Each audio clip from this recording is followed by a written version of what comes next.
we'll guide you through how to start WooCommerce dropshipping. If you find this helpful, consider subscribing and liking the video. First, go to your WordPress dashboard and install the WooCommerce plugin if you haven't already.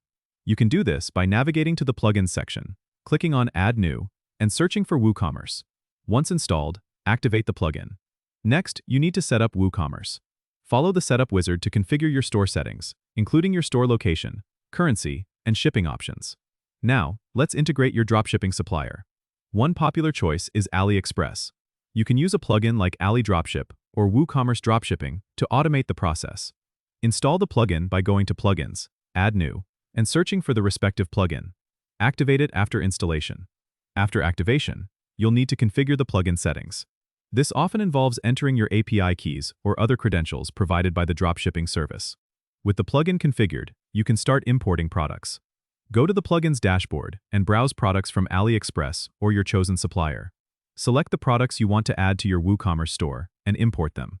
The plugin will handle the syncing of product details like price, stock, and images. Once your products are imported, go to the WooCommerce products section to organize them into categories and make any necessary edits to descriptions or images.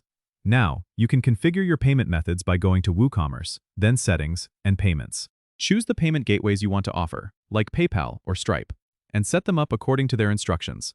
Before launching your store, it's a good idea to run a test order to ensure everything is functioning correctly. Finally, customize your store's appearance by going to Appearance and then Customize. Choose a theme that complements your brand and make any needed adjustments to the layout, colors, and fonts. Once everything looks good, you're ready to launch your WooCommerce dropshipping store. Don't forget to subscribe and comment if this helped you out.